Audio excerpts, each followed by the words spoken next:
If you missed something, you missed. All right, at 6:30, Julie, would you mind calling the roll, please? I'd love, sir. Kara Caston. Here. Katie Courtney. Here. Ken Dawson. Here. Chris Espinoza. Here. April Finan. Here. Don Renner. Here? Michael Risky. Here. Ryan Enright. Here.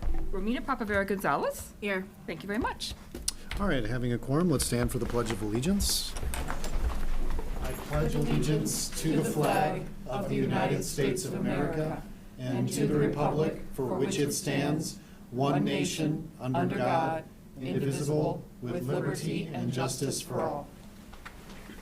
All right, I'll turn it over to you for superintendent recognition. All right, Saturday was School Board Members' Day in Illinois, so I'd like to publicly thank our 7 volunteer board members and our 2 student board members for their work, representing our community and our students and our staff, and all the work that you do in school board governance for District 99. So thank you very much.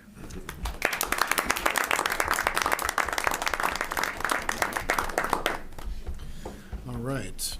Item 4, approval of minutes. Can I get a motion from the Board of Education to approve the minutes of the October 20th, 2025 monthly business meeting and the November 3rd, 2025 workshop meeting? So moved. Second. Ken moves, Chris seconds. Thank you. Ken Dawson. Aye. Chris Espinoza. Aye. April Finan. Aye. Michael Risky. Aye. Kara Caston.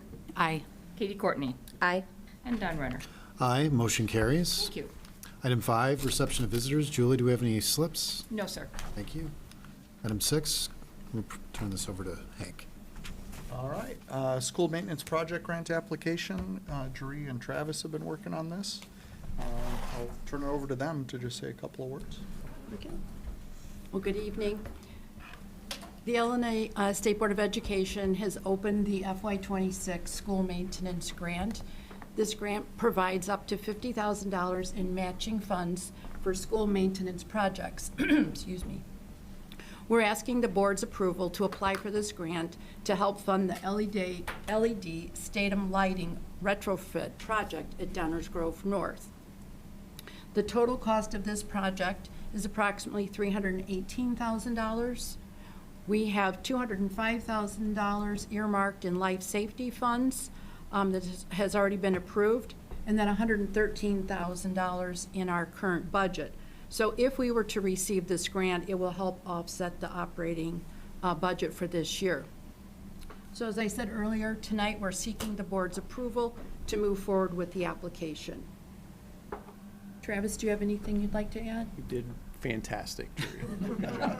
I just have a quick question. So what is the likelihood that we are approved for this grant? Is it a shoo-in or? Generally speaking, we would be approved. It Okay. all depends upon the amount that the state has allocated and how many districts actually apply, and then they prioritize the projects. Got it. But in the last 10 years since I've been here, I want to say there was probably 2 years the state did not offer it, but all the other years we've received it. Great, thank you. Mm-hmm. All right, any other questions? All right, this is up as an action item this evening to approve this. Bond resolution, Jeree? Okay. So tonight we are presenting a parameters resolution that will allow the district to issue general obligation school bonds to fund the required life safety projects that we've talked about during the past few months. The resolution sets the maximum limits for the bond issue, including an amount not to exceed $4,573,336, an interest rate cap of 5%, and a 2-year repayment schedule with levies in tax years 2025 and 2026. Approval of this resolution gives the district the ability to secure the needed funds while staying within the defined parameters of the resolution. We've discussed this in previous board meetings, so tonight it's just the next step in the process of actually issuing the bonds. Are there any questions? That'll be presented later. All right, the next one is Jeree's as well. Well, tonight, we're presenting the tentative 2025 tax levy. Just to give you a little background, here in this district, property taxes provide about 83% of our operating revenues. So the levy is a key step in funding the district for next year's budget, the 26-27 budget. Under the property tax extension limitation law, our increase on existing property is limited to 2.9% this year.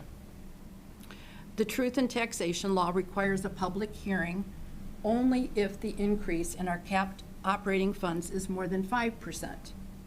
For this levy, our cap funds increase is below the 5%, so therefore no public hearing is required. Because the county does not finalize property values until the spring, at this point in time, we just have to estimate what those values are. We're assuming a 9.5% growth in existing property values, the EAV, and $50 million in new property. By doing these two figures, we're protecting our ability to receive the full amount of revenue from taxes. So, with those calculations for 2025, the capped fund increase is about 4.8%, and the debt service levy increases to meet the required bond payments. We will bring the final levy to the board at the December 15th board meeting.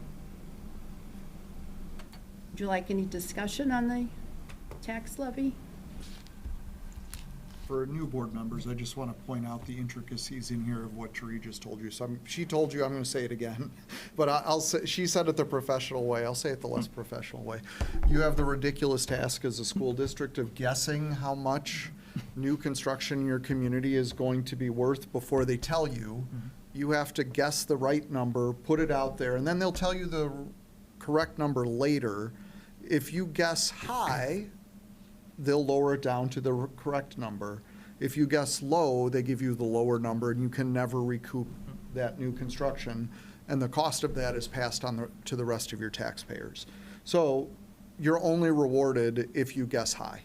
So what we are doing here is guessing the highest possible number we can without jumping through a whole bunch of other hearings and special work, right? And we used to try to guess the most accurate number, but that's a lot of work on the staff to do something that eventually the county is going to do for us anyway.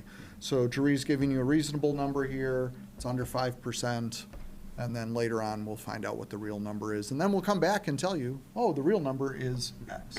So it's kind of silly that it's done this way in Illinois, but you're approving kind of the maximum possible number that isn't realistic that we would ever actually capture that in a levy. So there's the not-so-formal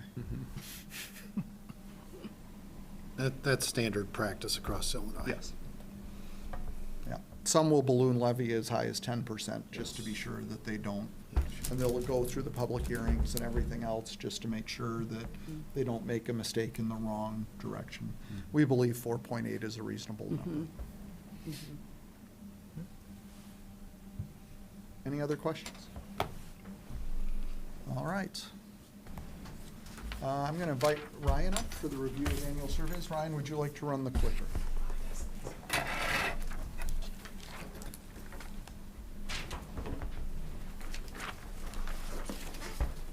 Hi, everybody. Hello. At this point, I'm just going to go over what the surveys have been, changes that we've made based on those surveys, and then ask for feedback on anything that you would particularly like to see in our spring survey. Ryan, since I think you have not presented to the new board yet, why don't you introduce yourself and Sure, explain what sorry your about role that. is? Hi, everybody. My name is Ryan Doherty. I'm the Director of Student Experiences. This is my I guess 6th year in the district. I was API at North before moving to the district office. Family lives in town. First survey was October of 2022. It was our first couple weeks in the new schedule. It was almost entirely schedule based. A lot of the questions were around students' use of access resource. We did ask quite a few questions of the students about the new spaces because construction also was fairly recently finished. And then we also talked about the impact and sort of the structure. You can see, as you'll see the graphics, even the way I kind of laid out the screens changes throughout the year. But this is the first year that we did it, and we kind of broke out every level of student, also where the staff fell, where the families fell. And so you can see that purple is the North families, or North students, blue is South students, the multicolored are the families, and then staff is there. We did make quite a few changes in access after that first semester. But second semester was really the survey that we made quite a few changes from. Interestingly enough, as I was trying to choose the slides, the first time we started to see phones and attendance as an issue was March of 2023. And you can see that I actually even had a graphic that was highlighted in yellow. And it was about using their phones too much instead of asking for help. And then also about kids missing a block day. So that ended up being a high one. We did have quite a few people fill out the survey at the end of that first year.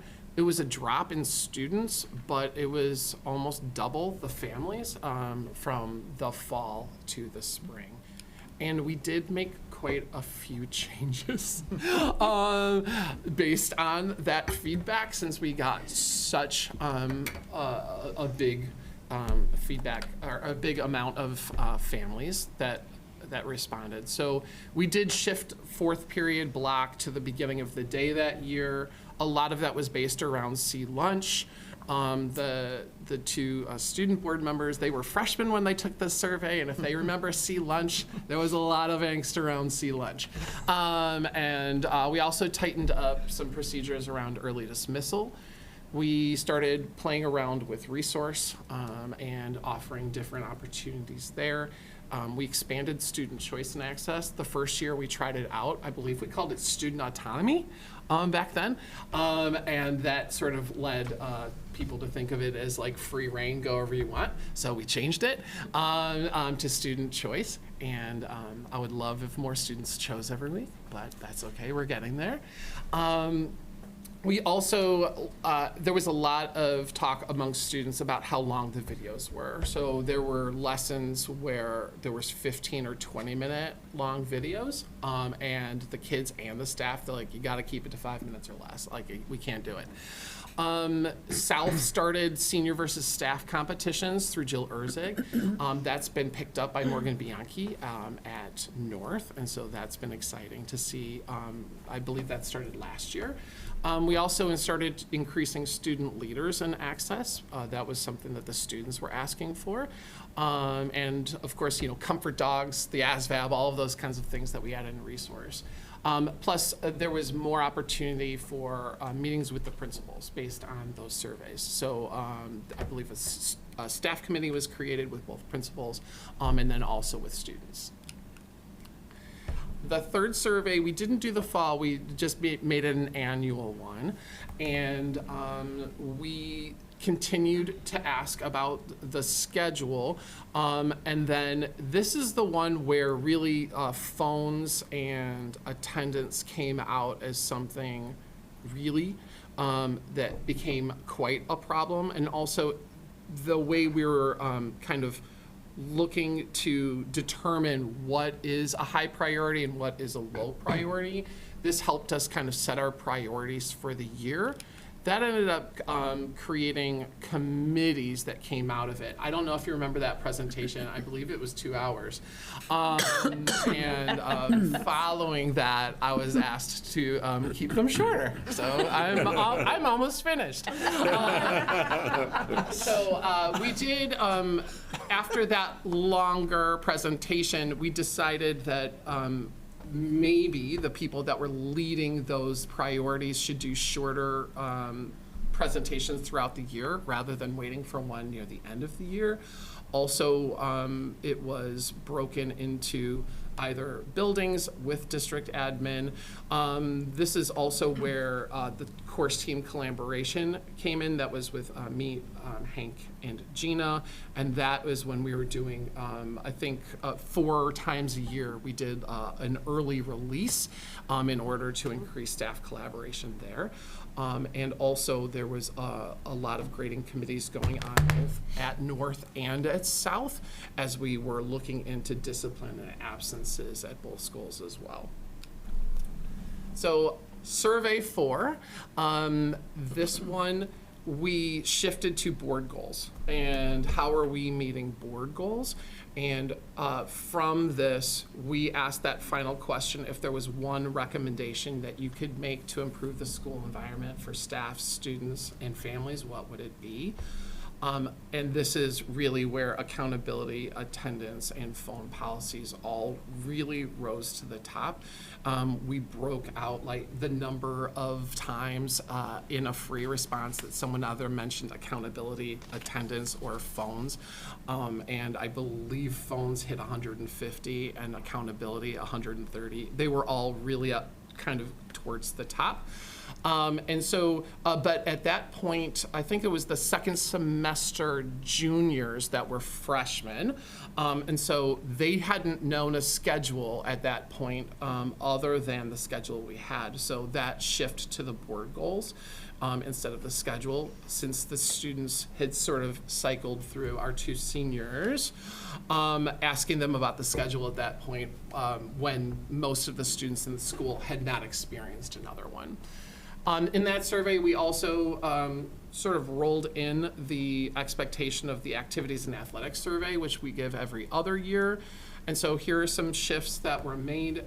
Most of that focus on the cell phone policy, attendance and tardies, looking to increase intervention logging, and that's something that we've been trying to do through Infinite Campus, tying student choice and that intervention log. We've also been doing PD in our leadership team around interpersonal communications, and you'll hear from Kelly momentarily about the focus on morale with the staff. We also added girls flag football, and boys bowling is coming up. And so those were those shifts. And now I'm gonna start preparing for the next survey. I will still be using the consultant that we used last year. If you remember last year's survey, the consultant dove through all of the results and kicked back what those results were. And without changing those results, then I dug in further into them to see if I can get a little bit more local understanding about that.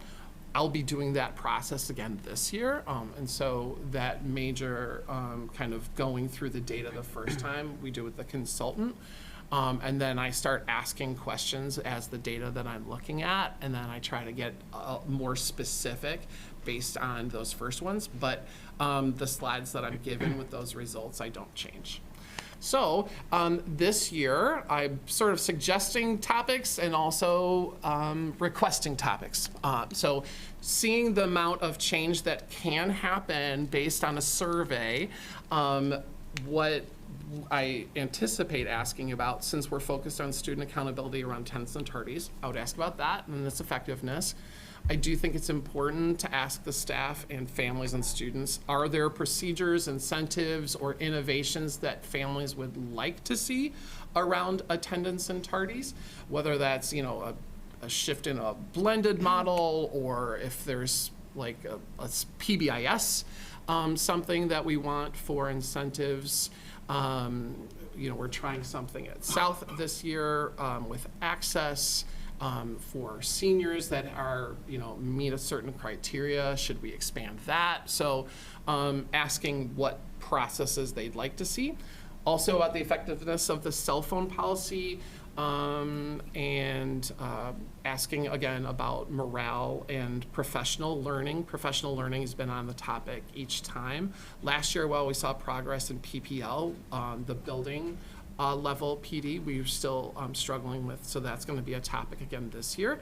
And then also open-ended questions. I do tend to find that the open-ended question, when you start dotting through all of the different keywords that you find, sometimes it tells you between what is priority 1 and 2, so I'll do an open-ended question again. But other than that, I am open to topics if there's something that you'd like me to dig into. I thought about, did you think about including Infinite Campus? Yeah. And I mean, I like the open end, so maybe it comes up in that, but just, that was one thought I had. Awesome. Any others?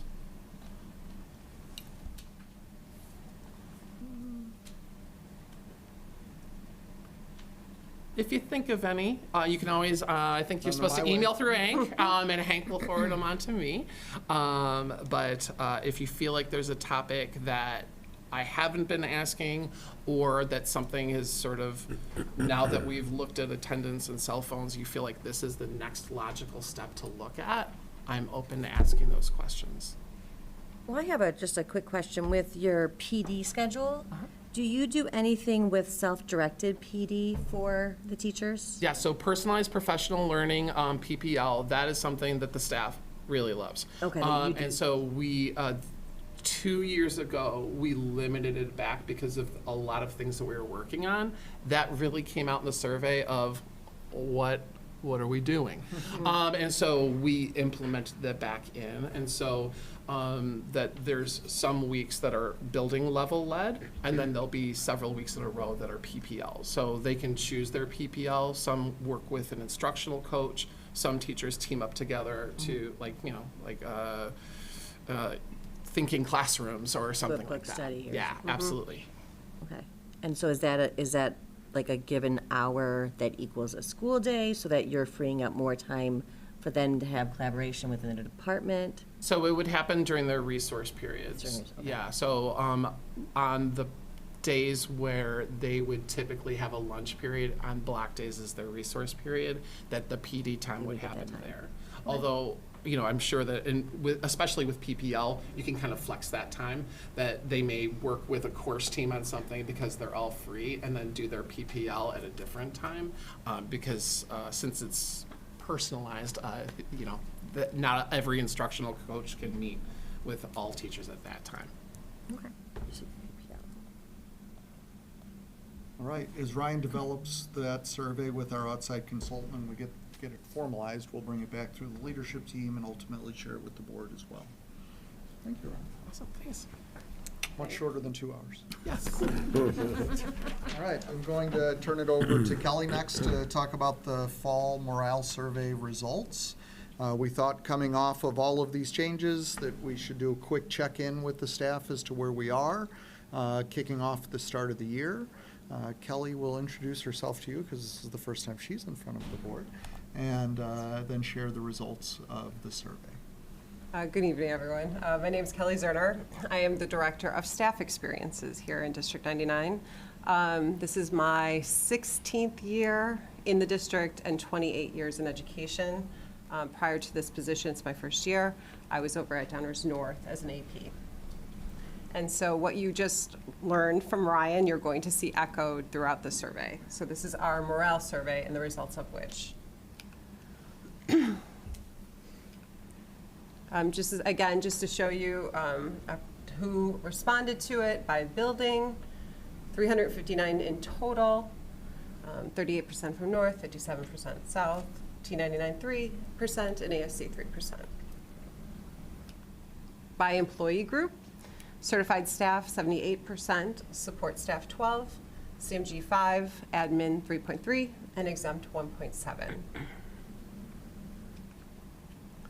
At the beginning of this survey, I really wanted to start, before I jumped into all of the data that we have been asking year after year, I just wanted a pulse of the start of the school year. So simple 4 questions. I'm going to break it down for you, but you can see that overwhelmingly we have a strong opinion of agree, that they feel positive about the start of the year, but I'll go through each of them. So the first question was, I feel positive about the start of the school year. And I lumped agree and strongly agree together, and that's 79% said they agreed with that statement or strongly agreed. The next question I asked was, I feel that my voice has been reflected in the changes this year. 57% agreed or strongly agreed with that statement. I feel connected to the district goals for this school year. 64% agreed or strongly agreed. And I feel a sense of collaboration and belonging with my colleagues. 77% responded with agree or strongly agree, and 32.5 was strongly. So again, great collaboration that was expressed by our staff. And then I started to go into our work with our consultant on the 6 categories of morale. The highlighted one is ownership and input, because that was the one that we had determined as a collective, all of us as a community, that we were going to focus in on for last year, to move that, to make sure that we had the best focus on providing autonomy and ownership of people's work and the ability to do so. So I'm going to focus heavily into that area, but show you what the data reported. And that's the one that is squared off in red. That was our target, and you can see our scores over time. October 2023, 2023, yes. April of 2025, and then this recent score. So our focus was on ownership and input, and our goal was to move it to a 4 or a 5, 5 being the highest you can say very satisfied, down to 1 as very dissatisfied. And you can see initially in October, our goal has been met. We have moved it to 4. That's significantly positive. And you can also see that 2 other sections also moved up to 4, and we didn't lose on what we had already had, the momentum we had already gained with that. So this is a very positive result. And our goal, of course, is going to be to have the same survey administered again in the spring to see if we're meeting that and maintaining that goal. Kelly, what does it mean to move from a 3 to a 4? How does that happen? So it's the same, well, a lot of things happen to move that. And I think a lot of this you're going to see reflected in a couple more questions coming up. By how our community, as far as teachers, our employee groups responded, they kind of tell us how it moved up. You know, they actually report the data.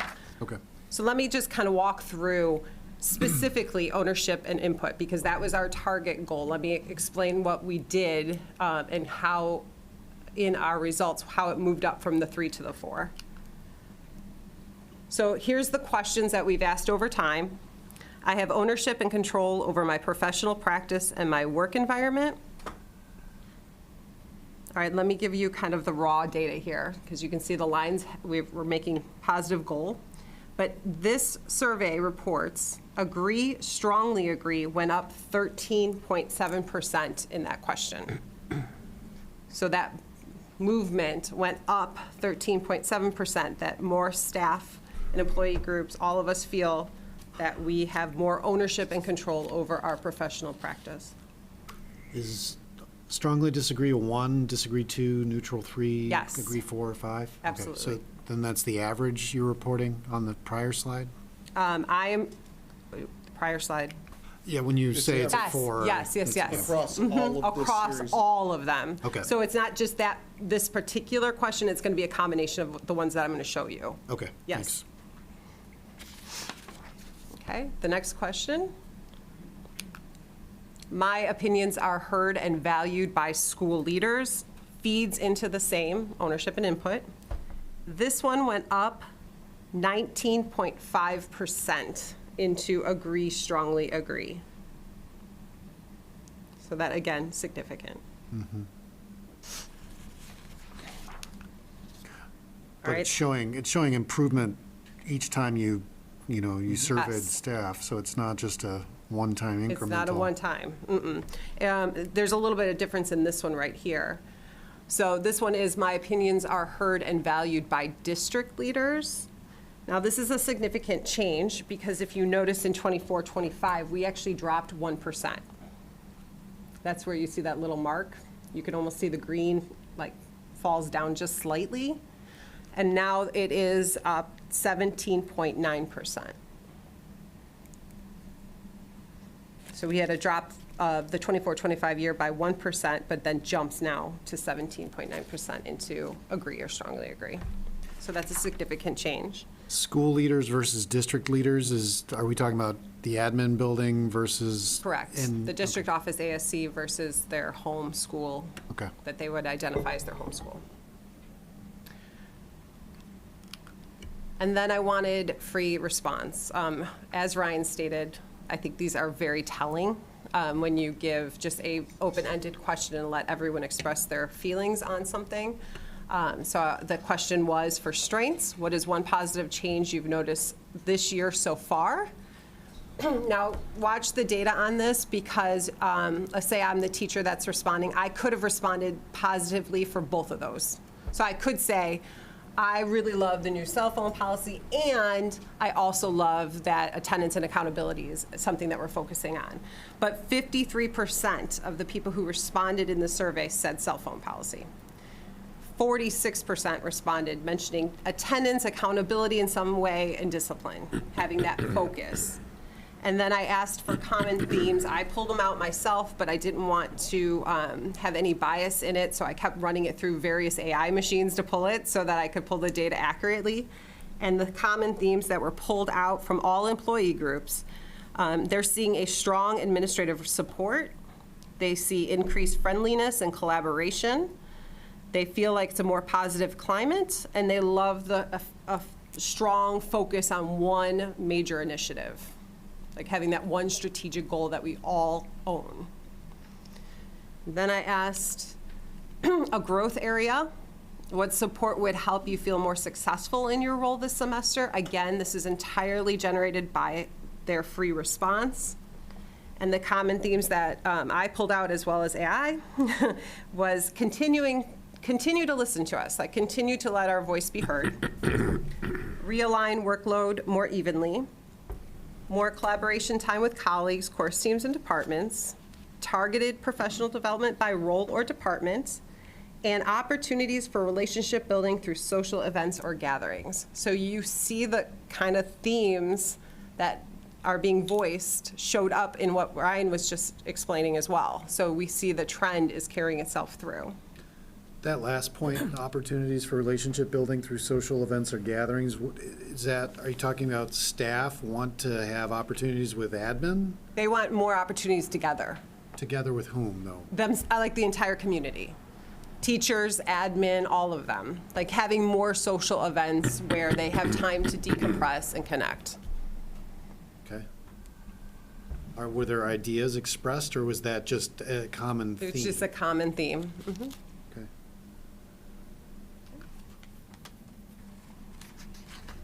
Any questions?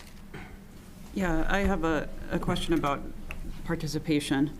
So our certified employees, great, 78%. Everything below that, in my opinion, is abysmal.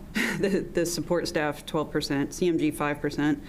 I mean, if you look at T99, 3%. That's of all respondents. Of all respondents, not 3% of T99. Okay, so. Of all respondents, this is how it was made up. I see. So do we have it broken down by numbers? By numbers, No, as I far did as not. what percentage of CMG responded, or what percentage of T99 responded? No, I have not done that. Okay, However, Are we of making- course, we want to make sure that we have all voices heard. yes. And I think the more that we are talking about it and the more that we're talking about what our plans are in response to all of these things, I think people will see that their voices are being reflected in the changes that have happened. And I think that's what, like Ryan was showing you, year after year, as things came up, like cell phones and attendance, administration, community, the board, all of us have responded to it. So I project and I hope that our work shows that in the spring, that number's even higher. Okay. Yeah, I would be But I interested in agree. seeing what percent of Yes. T99 responded. Yes. You know. Yeah, we want to make sure that everyone's voice is heard so that we can be reflective in our decision-making as a whole. Great. Next time, we could represent it as percentage of. that. Great, yeah. I will. I want to see who's responding. I was going to ask the same question, and I mean, this is reflective of the size of the population, right? The Yes. certified staff is the largest Oh, group, yeah, right? absolutely. Okay. Yes. And then it sort of goes down from there. And how are they receiving this? Is this via email, Yes, it is through a Google form. a Google form? And if, I'm sure there are multiple reminders that go Yes, out, like, please yes. fill this out. Okay. Yes. Is it something that they have, because we all know time is always a concern with staff. And so are they given time in their buildings at department or to sit down and do it? If it Because to was- me, 38% from north seems really low. So are we truly? 38% of the north population is 38% 30% of the of the respondents total. were from north. Which, when you look at the north versus south South population, has more. is pretty close. Yeah. Because south is a much bigger building than north is. I think with like Ryan's, there is set aside, structural time here. The morale survey, what we did was keeping it short. Like, I would have loved to ask so many more questions, like really went into Right. it deep dive. But I think just the short, quick snapshot of how they're feeling was important to gather in October so that we can see if we can keep carrying it through to the spring by what we implement and how we respond to it. But they have plenty of time. Like I said it was going to be done at a certain point in time, and I just kept taking the responses whenever I could get them. Kept it open. Yeah, yeah. At one point, I thought it was 46% wanted cell phones, but it ended up jumping up to 56% because I just kept going through the data constantly until we were done. We'll reflect that data differently the next time, so you can see percentage of that body of Yeah, staff, that would be a rather than nice- we gave you kind of what it composes of across the entire survey. We'll do it in comparison to, like, The each of those building. groups, so you can Sure. see the percentage Yeah. of the building and the I think that would percentage of give each us a- employee group. Yeah. Thank you. We just looked at it through a different lens of showing you kind of what the pot was made up of. I think it's very encouraging to see the positive improvement in morale. I know a lot of effort on all levels has gone into doing that and creating that, so we're definitely headed in the right direction. I want to see that continue. Continue to grow, continue to make sure that everyone feels valued. And I'll remind the board that, even the experts will say this is very difficult work to do. We can't make anybody feel anything, right? We can only increase the possibility of a positive feeling about work, right? So we believe that, and we've been really focused on ownership and input because that's what the staff told us to focus in on in 2023 when we started this work.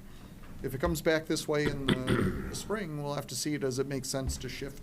Like, do we need to just maintain the level of ownership and input now and change our direction somewhere else? Or do or does the staff say, no, keep focusing in on that area? But it's really the staff that's telling us where we should direct our efforts. Well, recognition and value would be the only one that's not achieved for it yet at this point. If it holds that way Yeah. into the spring. Yeah. I mean, when Ken, Kara, and I came in and after we were elected, I think a common complaint amongst the staff was that their voices were not being heard. And I think Ken and Kara and I were all very focused on trying to change that and try and direct the administrative staff to work really hard in improving the relationship between the administrative team and the staff. And I think that's what we're seeing here. So I think kudos to the administrative team and your leadership, Hank, but also kudos to the DGA and the relationship that's been, I think, really fostered between the administrative staff and the teachers specifically. I think we had a great bargaining, opportunity this past summer. How that was handled, how it was negotiated, and the positive impact it had on our district is also reflective of those relationships. And I'm looking forward to the bargaining opportunities with our other components and support staff this summer. So I think this is all trending in the right direction, and I just want to see it keep going. Because we can do a lot of great things when like one of the comments was, I'm really happy that we're all focused on one thing, but if If we weren't getting the input from our staff, we wouldn't be hearing that because they would be saying, well, they're focused on what they want to be focused on. We're focused as a team because we've gone out and we've surveyed our staff and heard them and then incorporated that into our goals, and that's why we're all rowing the boat in the same direction, right? And we're working together. So I feel real strongly that we're moving in the right direction. I appreciate the positive feedback. I do want to point out, though, Brian just presented that since 2022, we have been seeking and using this feedback to make changes, right? But we weren't seeing recognition of that work. And as we said, a couple of months ago when we presented about our work this year, I feel like all of that work was being diluted by the many problems we were trying to solve. And I think what we're seeing this year by pulling all of that effort in one direction and one focus has allowed everybody to feel the impact of those changes, where before it was disparate, right? It was scattered as to who was feeling the impacts of the changes we were making. And if you didn't feel that, you felt like nothing was occurring when there was a lot.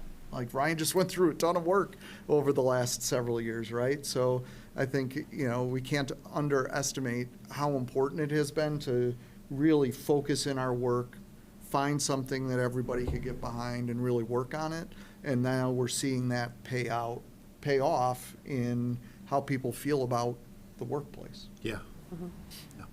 And of course, I'm going to be biased because I'm a community member. My kids have graduated through District 99, but being in this new role and being able to work with many different groups, not just at North, I can just tell you that the leadership and the staff, the SSA, the DGA, the CMG, they are wonderful leaders, and they are really working together, and our staff, I couldn't be prouder. I mean, I truly attribute that to them. That's great. All right, any other questions? Thank you, Kelly. Thank you for sharing good news. Thank you. Thanks, Yeah, Billy. very good news. Thank you. All right, turning it over to Gina, school report card part 2. Part 2. So, last meeting I talked about the school report card in very general terms at the highest level. Shared information about our summative designation as well as the schoolhouse and what composes that summative designation.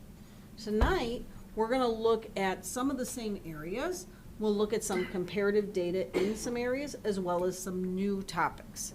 So we'll look tonight at the 4-year graduation rate. We're going to focus on the 4-year tonight, even though we are evaluated, as I shared last time, on the 4, 5, and 6-year. We'll look at 9th grade on track, which is an indicator we have paid close attention to for years, and oftentimes is viewed as going hand in hand with the graduation rate.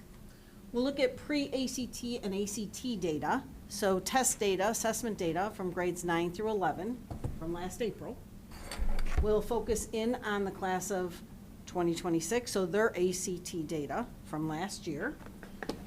Our focus this year, and of course you've heard that in multiple meetings and certainly this evening, is attendance, or focused on improving student attendance. We'll look at our daily attendance rate as well as chronic absenteeism. And when we're looking at this, and when we're looking at the school report card, it's important to remember that we're talking about last year's school report card. So we're talking about the 24-25 school year. This year's data will be presented next October. By someone else. By someone else. No, Gina's coming back. Just for this. I do love it. I should probably do that. Nonetheless, this is a year in the mirror, so we're talking about last year's data. So we'll start with the 4-year graduation rate. And as I said, we're focused on the 4-year graduation rate. The graduation rate in general makes up 50% of our summative designation currently. There will be some changes for next year. The state has alluded to that. They're actually doing listening tours to talk about that. But this rating that we have, and that we've had the rating for several years now, has been, for high schools, about half focused on graduation rate. And in District 99, our graduation rates are very good. We focus on the 4-year especially because our goal is for all students to graduate in 4 years. So this slide shows you a little bit about our graduation rate in terms of the 4-year over the last few years, since 2021. as well as the 5-year average. Half of the rating, as I said, is based on graduation rate, and half of that is based on the 4-year rate. Okay, so our 4-year graduation rate for last year came in at 91.6. We look at the high school districts in DuPage County.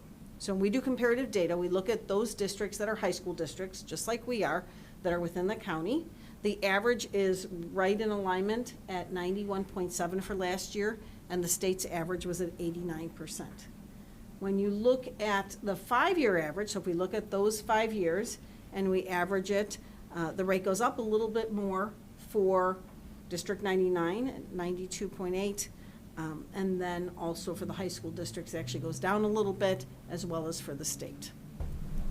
So that's the focus on the 4-year graduation rate. That is something that we certainly are working on as we focus on attendance. You know, looking at last year, it just seems like the prior, I don't know if it's just statistically significant or not, but last year we had been above the DuPage County High School graduation rates. And even the state of Illinois rate went up, whereas our graduation dropped a little bit. Can you speak or touch upon that a little bit? Every class is a different class, so it's hard to say that 1 year, and that's why we give like the 5-year Yeah. average to look at. Yeah. It's challenging to say that 1 year that we see patterns. There were some changes in what we could mark as graduated in state reporting that occurred within the last year and two, so some of that can impact it. Another impact, although this would be true for the other districts and for the state, is that there were changes with students who continue because they have an IEP. And so our transition students, our T99 students, that is now a separate factor. So that impacts it a little bit, but I can't say that that is that's absolute causation for that. It is a different class every year, but that is definitely something we need to continue to monitor. And we need to monitor that as we consider what kind of interventions we put in place for those students especially. Because some of the interventions actually positively impact our graduation rate and others may not. Okay. So that's a great point. And that's something we are definitely going to have to be looking at. 1 year is not a trend, but Sure. we don't want it to be a trend. Yeah. So Yeah. definitely Absolutely. keep a close eye on it. Absolutely. This one, and I didn't put the numbers on top because we tried it and it was just, you couldn't read them. But I will say the range here, so we're looking at the high school districts in DuPage.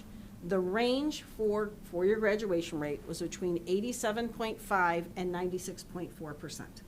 And you can see that our last year's was obviously 91, but you can see where we are kind of in comparison to the other high school districts in the area, as well as the state.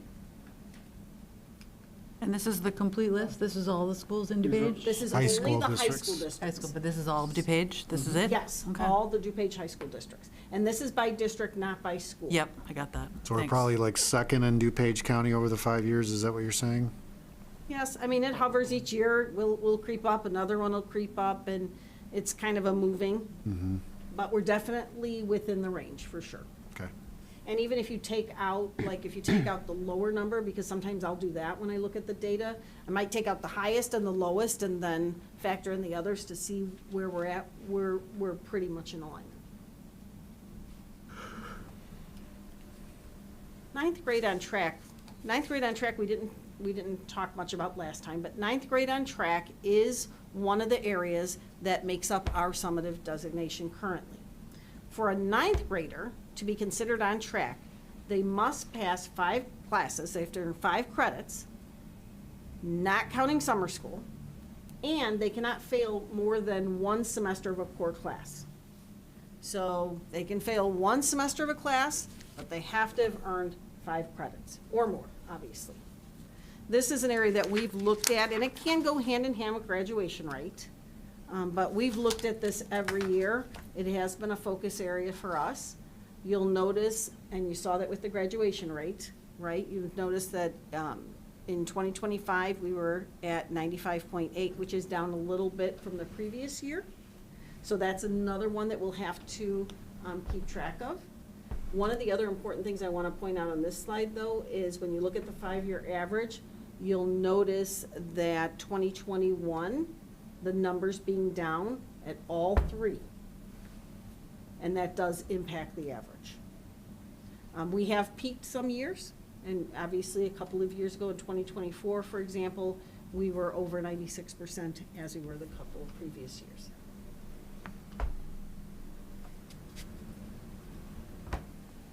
This slide is really just to kind of show you those high school districts and where we compare. You can see we're right in there. Some years we might be second, some years we might be third. We're kind of hovering with several of our local districts. The range for 2025, looking just at 2025, was 86.1 to 98.1%. So that is the range from the lowest to the highest for 2025, and we were at 95.8.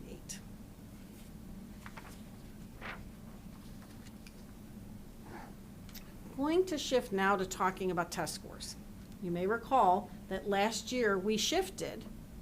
Previous years we went from the SAT suite, remember PSAT-89, PSAT-10, and SAT. Last year we shifted to the ACT suite. So it's pre-ACT 9, pre-ACT Secure 9, pre-ACT Secure for 10th graders, and then the ACT for 11th grade students. And so we are not going to look necessarily at longitudinal data for a couple of reasons. One, we have two different suites of assessments, right? We have the shift from the SAT to the ACT. Secondly, we have, and I did mention this very briefly last time, we have what occurred in Illinois specifically, which is right-sizing the benchmarks. So our benchmarks were, for the most part, the highest in the country. The benchmarks that our students had to meet in order to be considered proficient, now they've changed the language to be proficient or not proficient, were substantially higher than the other states. And so there was a whole process the state went through for months to right-size those. And so that will also impact these numbers. So we're not going to look longitudinally.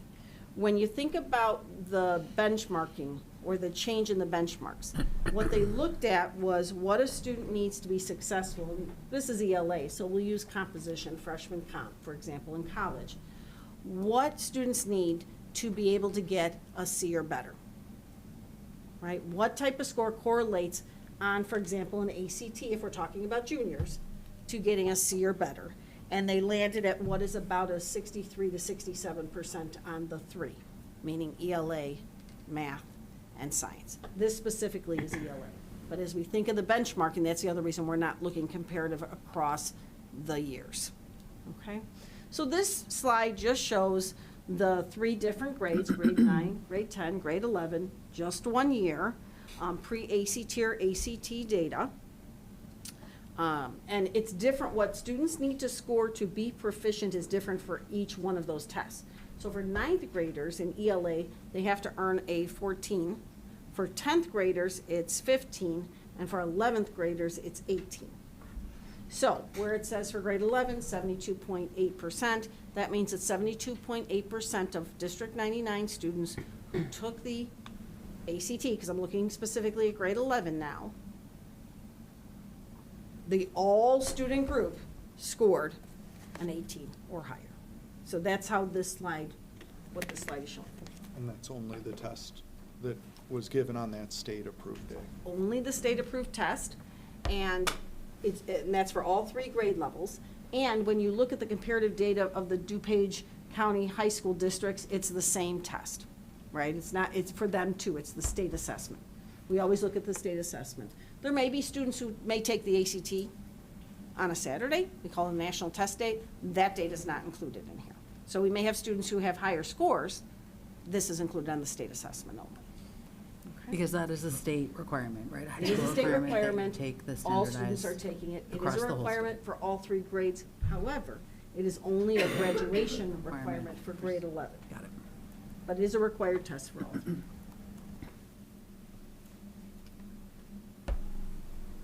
Again, this is just 1 year. It's all three grade levels. It is specific to ELA. Remember, the benchmarking at each grade level is a little bit different.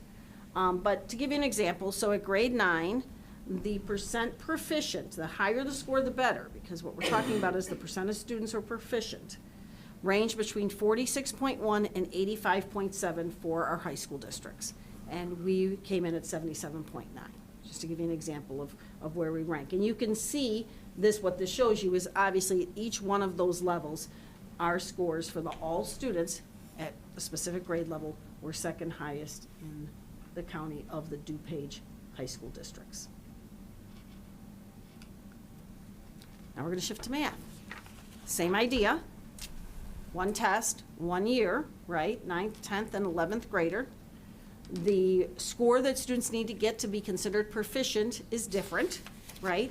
So in math, for a 9th grader is 17, for a 10th grader is 18, and for an 11th grader is 19. Remember, it's out of 36. If you're talking about the ACT, it's out of 36, I should say. And you can see the number of students, a percent of students that were proficient at each grade level. So 66.1% of our juniors were considered proficient, compared to 49.5% of the juniors for the county and 39% for the state of Illinois.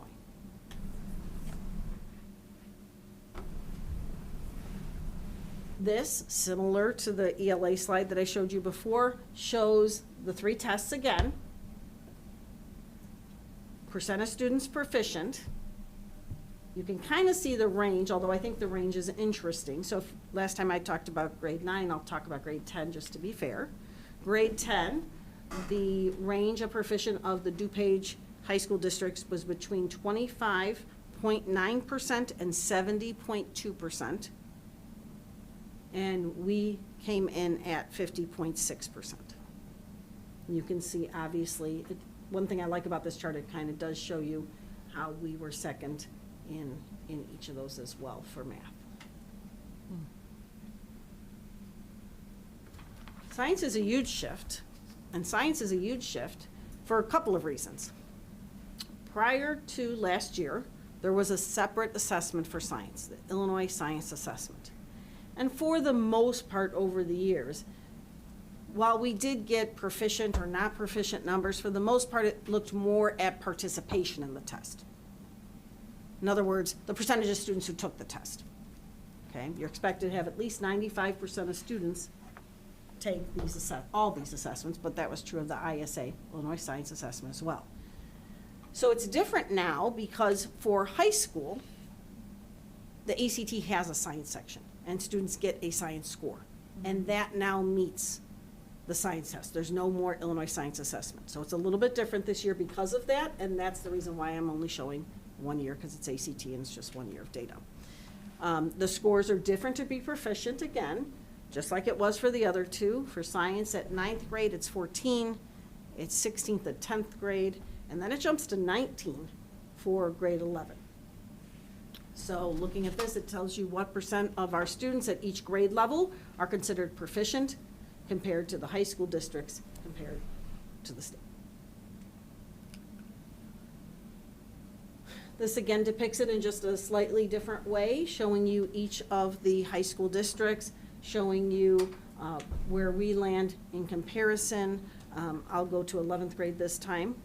I don't know why I feel the need to be fair at each grade level, but I will be. So we'll focus on 11th grade. The range was 38.6 to 73.7. And we were at 71.4. That's for grade 11 only. Illinois, by the way, for that grade level was at 48.2, and the high school district's average is 55.7.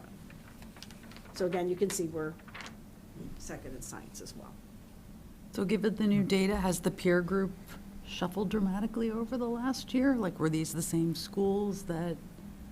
There have been some changes, but it's difficult to say because of the different tests. Okay.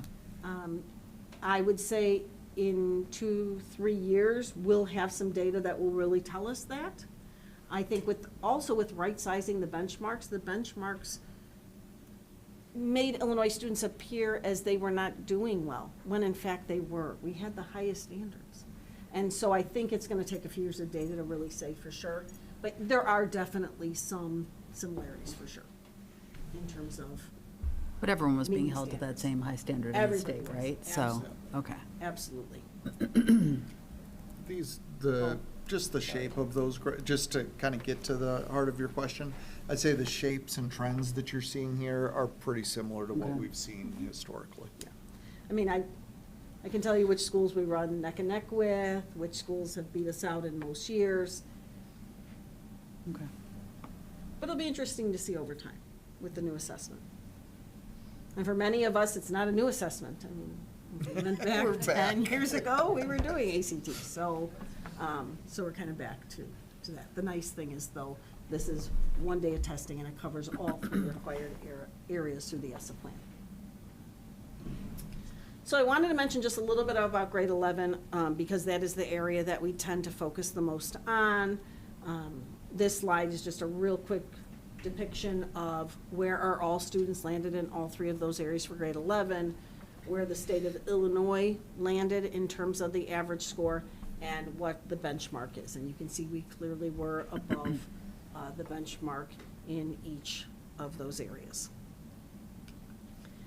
And then this kind of just shows you the other high school districts, where our scores are and where their scores were for each, again, of those areas. We're just looking at grade 11 and ELA, math, and science.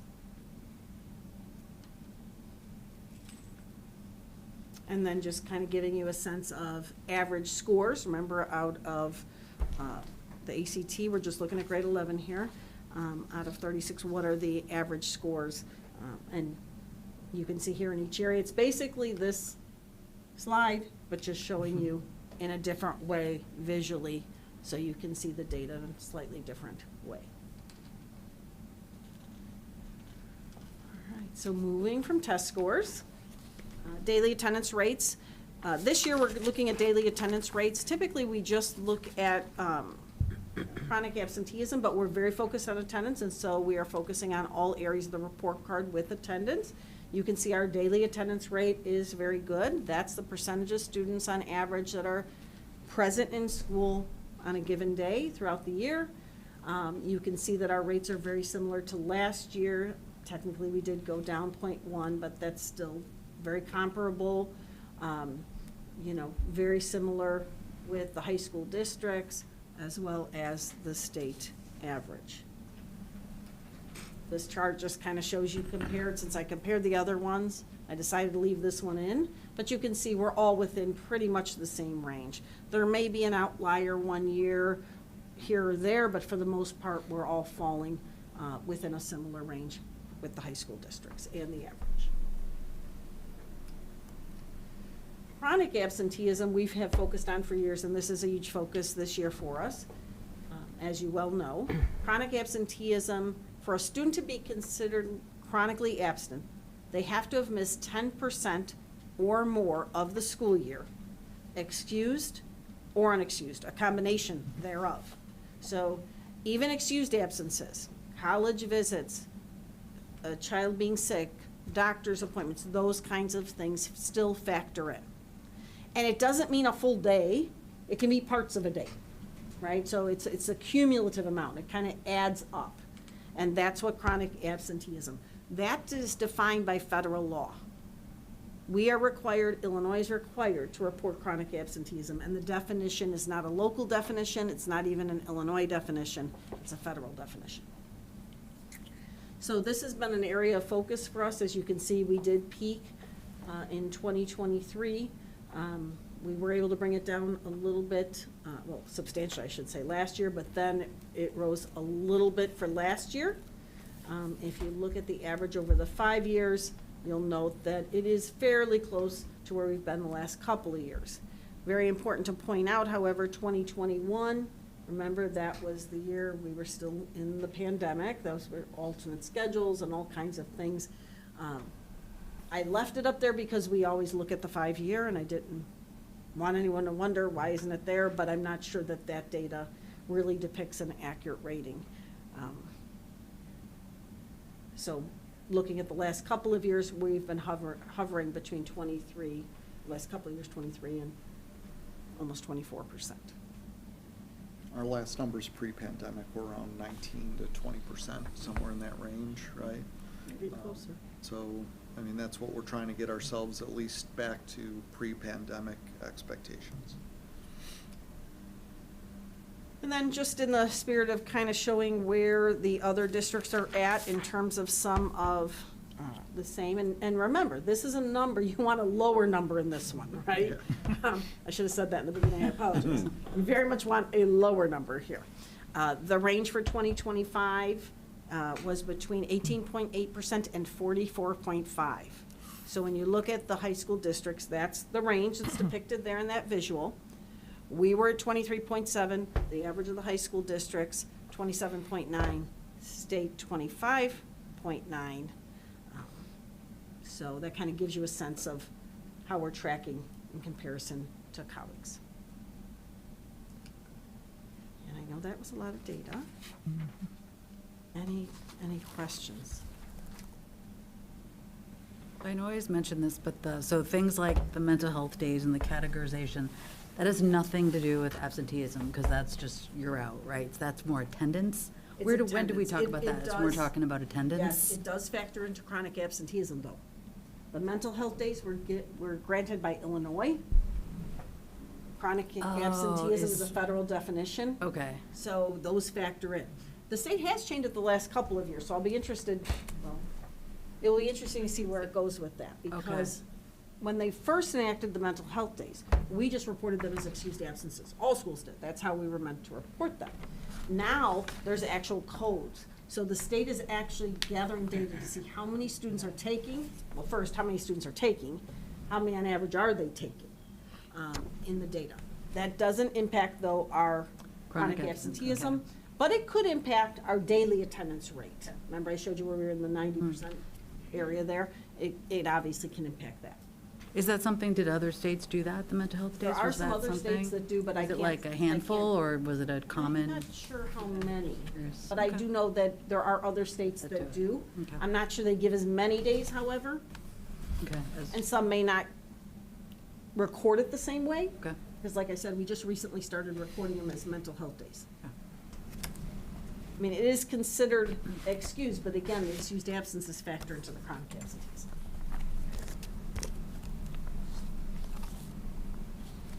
We're one of 12 states, by the way. Thank you. Google, Thank you. Google tells me. Thank you. It must be right. You saw it on To the be internet. right, saw it on the internet. Thanks, Travis. Any other questions? All right, if there's, this will be we just do the part 1 and part 2. We'll go back to reporting out, our general updates throughout the year. If there's anything that board members would like more information on, Gina's happy to come back and present on it. She's here anyway. But if there's a topic of interest, please let me know, and we can dig a little deeper in a topic if you're interested in it. But otherwise, this is kind of the big overview across these 2 meetings. Okay, Thank you. Next one is Gina's as well. next one is mine. So as you already know, we offer dual credit courses in District 99. It has been a board goal for many years to increase the number of dual credit courses. And we have, over the years, increased the number of dual credit courses. Some of our dual credit courses award what we would call a weighted grade.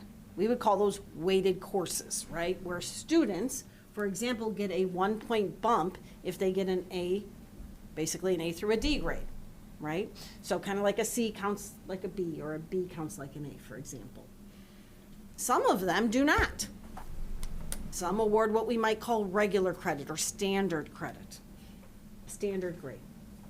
It's been kind of happenstance. For some of the courses, some of the courses that award regular credit, we've talked over the years about should they? What would we require? And yet, I say that in every AP class. Every AP course, without discussion, at least that I'm aware of, in the last 21 years I've been in the district, whether or not it should award a weighted grade or weighted credit. And the reasoning with AP is, well, it's college level curriculum. It's college level rigor. But dual credit is also college level curriculum, college level rigor. Our honors classes. So English 1 honors, for example, English 2 honors, awards weighted credit. So all of our APs award credit, and our honors classes do. But with dual credit, it's a mixed bag. Some do, some do not. we believe the dual credit courses and are recommending that the board vote to have all of our dual credit courses, the existing courses, as well as any future ones that move towards dual credit, to receive weighted grades. Because it is a college course, students are getting college credit, the college rigor is there. In some cases, and this is true of a couple that we've just recently gone through major audits on our own and have been awarded dual credit recently, our curriculum actually goes far beyond the college credit, or the college curriculum, I should say. Our dual credit teachers, by the way, are observed every other year. They have an observation, they come in, the professors come in, they work with our teachers to ensure that the rigor is there. So since dual credit courses, our college level courses, even though they're taught by our teachers, who, by the way, have to meet the highest standards, the same standards at the community college, they are considered adjunct professors for the community college. So they could teach classes at COD, just like they can teach them here. And by the way, for AP, is not the same standard. You do not need to have a master's in the content area to teach AP. You do have to teach the curriculum, absolutely. You have to teach the rigor, absolutely. But the teacher does not have to meet the same bar of the standard. So for that reason, in terms of the college credit, the rigor of the course, the requirements of the instructor, we're recommending that existing and future District 99 dual credit courses award weighted grades. That's an action item this evening. Any questions? How was it decided previously? Was it decided by department? You know, Depends on the it depends course. on the course. It does. For example, we have Architecture 1, it's dual credit. We have Architecture 1 Honors, it's an honors course, so it's grade weighted. Both are dual credit. We have Architecture 2. We have Architecture 2 Honors, so the grade weighting went with the honors. But the curriculum, by the way, going back to Algebra 1 and Algebra 1 Honors, is the same curriculum, meeting the same standards, the same college curriculum, the same rigor. Some of it was decided because some of our AP courses are also dual credit. So AP Computer Science, well, AP's already weighted, so we don't do double weighting, so obviously that's how it was determined. Some courses, there was fear on, as we discussed, should it be weighted, should it not be weighted? How does it factor in and compare to AP or our honest courses? There was some fear that students might actually shy away from it, but that has not proven to be the case. And so it was just piecemeal. And because we've added piecemeal, different courses, it hasn't been an overall discussion until recently. And we have been discussing this for the last couple of years. It's come up numerous times. And we started looking at what other schools do. We started looking at recommendations by, higher ed, and then decided to move in this direction. And we do have dual credit in more areas now than we've had. So we have dual credit in CTE, we have dual credit in English with our speech course, we have PE dual credit, we have social studies dual credit, we now at South have science dual credit. So we have expanded dual credit, which is why this has become more of an issue in recent years. And it's totally the district's discretion if we Yes. do it or not? And Yes. And you've evaluated whether colleges would interpret that one way or the other, and So, like, the way colleges interpret transcripts can vary widely by the school, by the major. Some universities will recalculate a GPA and take out all grade weighting, just so you know. There are Okay. some schools that do that. okay. Others do not. They just accept it as face value. It is difficult to say what every school is going to factor in. Got it. But if we decide as a district, if the board decides, I should say, as a district, that of course deserves a weighted grade, we can do that. That's within our purview. Okay. Do you anticipate more students taking dual credit courses if they're consistently weighted? Would that be I think it's a possible. factor in for a student's decision to take the course? I think it's possible. I think, again, that's something we'll have to look at and look at the data. I'm not necessarily, I would not be disappointed for the most part if that was to happen, because Yeah. that means students are leaving with Yes. more college credit. Yeah. Does that mean that they might not take a different course? That's possible as well. Or that they may take an additional course. That's possible as well. And since the curriculum's not changing, just the added point value, what about those students that are still in our district who have taken the class and that curriculum hadn't changed? Will they be awarded that? We don't go retroactive. We've always gone ahead, so this would not go into effect until next year. Okay. The reason that I asked Dr. Thiele to bring it to the board tonight, rather than wait till December or even later, is because students are registering for classes now. And and we have what's called an academic planning guide. You've probably seen it. It is online. It says all over it about this topic pending board approval, because only the board can decide this. But once the board makes a decision on this, just like in December on the new courses, we remove that. I would like students to have as much information as they can to make an educated, families really, to make an educated decision as soon as they can. So I asked to bring it to the board tonight. I think my concern lies with grade inflation. And I would like to know how many students are enrolled in dual credit courses, because if we're giving across the board every student an additional point every semester, it's... Yeah, it wouldn't be not every student takes dual credit courses.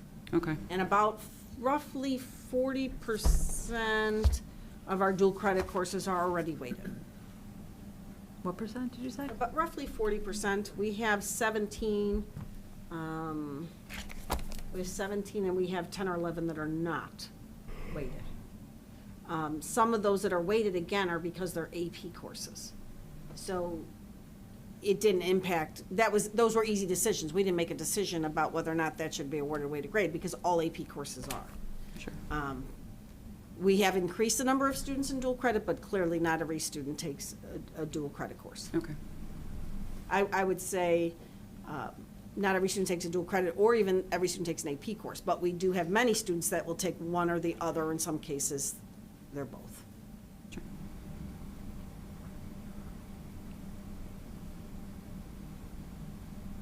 All right, any other questions? All right, this will come back under action. FOIA requests, we receive them, we fill them, we post them on the website. You can find them there.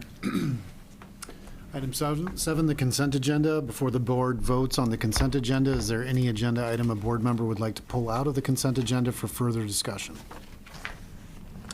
Hearing none, can I get a motion from the Board of Education to approve the consent agenda as presented, which includes A, personnel report appointment classified, B, personnel report retirement certified, retirement classified, resignation classified, C, personnel report non-renewal classified, D, October treasurer's report and financial pages, E, student trips, F, acceptance of donation, District 99 Education Foundation, and G, acceptance of donation from Tri-City Foods.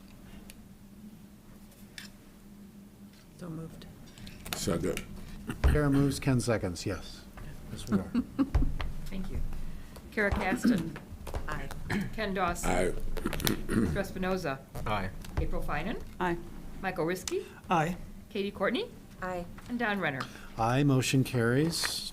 Moving on to item 8, recommendations. Thank you to Tri-City sorry. Foods for their Thank you. donation and to the Education Foundation. Moving on to item 8, recommendations for action. Item A, can I get a motion from the Board of Education to approve the submission of the fiscal year 26 school maintenance project grant application to ISBE? So moved. Second? Chris moves, Katie seconds. Chris Espinoza. Aye. Katie Courtney.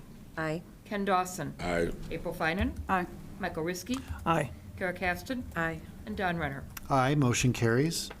Item B, the next item for consideration is the issuance of not to exceed $4,573,336 general obligation bonds to be issued by the district pursuant to Section 17-2.11 of the School Code for the purpose of altering and reconstructing school buildings and purchasing and installing equipment therein for fire prevention and safety, energy conservation, and school security purposes.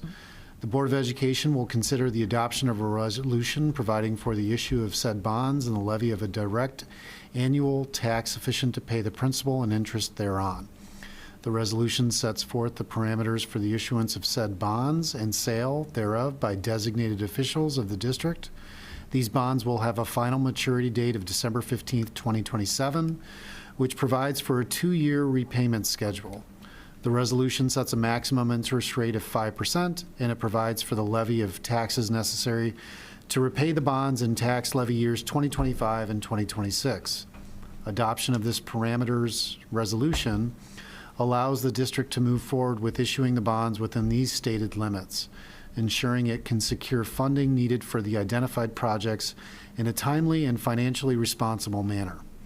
I need a motion from the Board of Education to adopt the resolution providing for the issue of not to exceed $4,573,336 of general obligation school bonds, Series 2025 of Community High School District Number 99, DuPage County, Illinois, for the purpose of altering and reconstructing school buildings and purchasing and installing equipment therein for fire prevention and safety, energy conservation, and school security purposes, providing for the levy of a direct annual tax sufficient to pay the principal and interest on said bonds, and authorizing the sale of said bonds for the purchase or to the purchaser thereof. So moved. Second. Ken moves, Mike seconds. Thank you. Is there any discussion? Hearing none. Julie, can you please take the roll for a vote upon the motion to adopt said resolution? Certainly. Ken Dawson. Aye. Michael Riskey. Aye. Kara Caston. Aye. Katie Courtney. Aye. Chris Espinoza. Aye. April Finan. Aye. And Don Renner. Aye. The motion's carried and said resolution is adopted. Julie, please record the vote in the records of the Board of Education of Community High School District Number 99, DuPage County, Illinois. And off the record, thank our attorneys for the lengthy motion. Okay. We won't put it in the record. No, that will not go on the record. Okay, item C. Can I get a motion for the Board of Education to approve the tentative 2025 tax levy in the amount of $119,202,971 as presented? So moved. Second. Ken moves, Mike seconds. Thank you. Ken Dawson. Aye. Michael Riskey. Aye. Kara Caston. Aye. Katie Courtney. Aye. Christopher Espinoza. Aye. April Finan. Aye. And Don Renner. Aye, motion carries. Item D. Can I get a motion from the Board of Education to approve awarding weighted grades in all existing and future District 99 dual credit courses beginning with the 2026-2027 school year? So moved. Second. Chris moves, Katie seconds. Thank you. Christopher Espinoza. Aye. Katie Courtney. Aye. Ken Dawson. Aye. April Finan. Aye. Michael Riskey. Aye. Kara Caston. Aye. And Don Renner. Aye, motion carries. Item 9, Hank, any old business? Nope. Any new business in item number 10? Julie, our second reception of visitors, do we have any slips? No, sir. Okay. Item 12, can I get a report from Lend? Kara. So we haven't had any meetings recently. The update is we'll all hopefully be at the breakfast on Saturday during the IASB conference at 7:30 a.m. So we'll see you then. Okay. Can I get a report from Chris on SASSET? We have not had any meetings since, I think, August, but we've got another one in January, I think. Okay. I have a meeting this week, and the continued focus is really around the challenges of staffing in the special education area and facilities long-term. Okay. Katie and April, any report from the foundation? No meeting since we last spoke. Okay. Ken, I know we've got the Triple I conference this weekend, but do you have anything to report outside of that? Nope, that is it. Okay.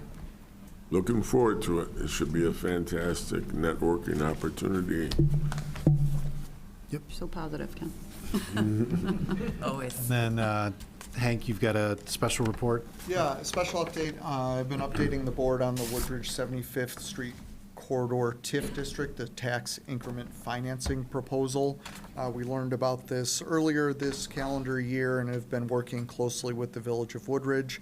It appears as though this is moving forward.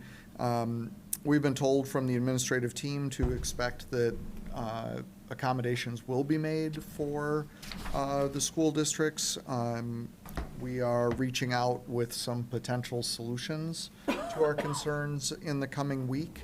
And we'll also be hiring an independent company to just evaluate the feasibility of the TIF and the recommendations related to it. This is something that we're very closely watching, especially because there's 2 golf courses in there that currently have no residential homes in them that could potentially have a lot, which if there was no funding coming our direction, because tax increment financing takes all of the increased evaluation and directs it to the TIF rather than back to the taxing bodies, could put us at a huge challenge moving forward, as well as some of our partner elementary schools. So we have requested that at the first joint review board meeting, which I believe is scheduled to occur on December 3rd, that no request for action be taken at that meeting, that they present us the proposal and all of the information as it is finalized, to give all of the districts the opportunity to come back to their boards to get direction from their boards as to what our recommendation should be. That being said, our recommendation has no binding action so far as the TIF goes. It's more of a formal, are we on board for this or not? The village has full authority to do whatever they would like to, regardless of the action that we take.